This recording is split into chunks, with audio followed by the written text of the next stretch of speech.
Hello friends, good morning. कैसे हैं आप सब? उम्मीद करती हूँ आप सब अच्छे होंगे। क्या आपके यहाँ भी मौसम ठीक हो चुका है? जी, हमारे यहाँ मौसम अब ठीक ठाक चल रहा है।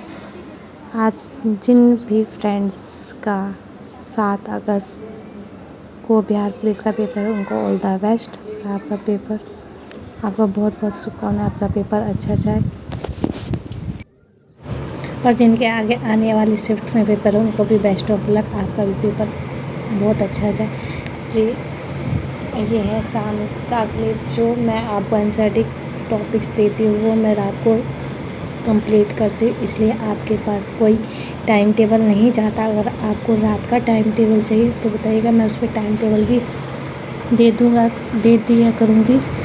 पहले तो आप लोग ये बताइए कि आप लोग में से कितने लोग टॉपिक्स चैलेंजेस को कर रहे हैं और कौन नहीं कर रहा है। मुझे पता ही नहीं चल रहा कौन कर रहा है कौन नहीं कर रहा। आप नहीं कमेंट कर देना, उसे शेयर कर देना, लाइक कर दे। कृपया इस कमेंट शेयर और लाइक किया करिए, ताकि मुझे भी पता चले कि कहाँ कौन, ताकि मुझे भी पता चले कि आप लोग टॉपिक कंप्लीट कर रहे हैं या नहीं कर। चलिए जी, आज के बोर्ड में आज हम मौर्य वंश के कुछ नोट्स देख लेते हैं, तो आप भी मेरे साथ रिवीजन कर सकते हैं। मौर्य वंश की स्थापना 322 BC से 125 चलिए जी, मौर्य वंश की स्थापना 322 BC से 185 BC तक रही है। मौर्य वंश की जानकारी के स्रोत हैं वो हमें साहित्यिक स्रोत से मिलते हैं या फिर पुरातात्विक स्रोत से मिलते हैं।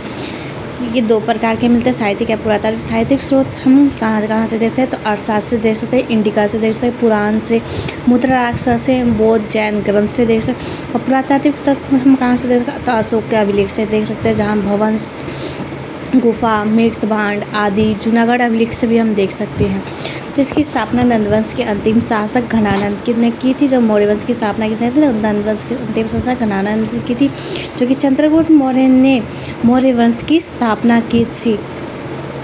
चाणक्य यानी कौटिल्य चंद्रगुप्त मौर्य के गुरु कौन थे? जो चाणक्य थे, जिनकी सहायता से चंद्रगुप्त ने नंद शासक को हराया। मौर्य वंश का पहला शासक चंद्रगुप्त मौर्य था, जो कि 322 से 298 BC तक रहा था।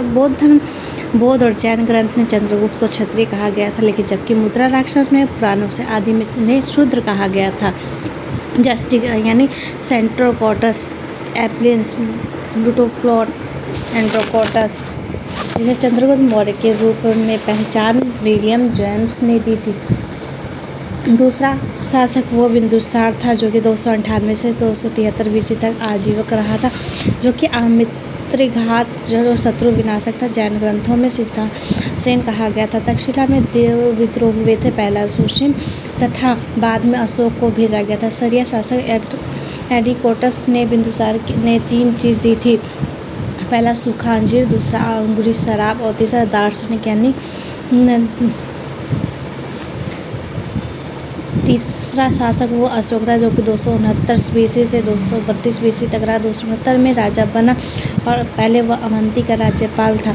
अशोक का नाम मास्की आर्यन गुजरा अभिलेख से प्राप्त हुआ। 261 BC में 9 वर्ष के कलिंग की युद्ध, जिसके बाद उसने धर्म मार्ग अपना लिया और उपगुप्त से दीक्षा धर्म प्रचार के लिए कार्य रखा। वृद्ध 185 BC अंतिम मौर्य शासक जिसकी हत्या पुष्यमित्र शुंग ने कर दी थी, वह जो कि सेनापति था।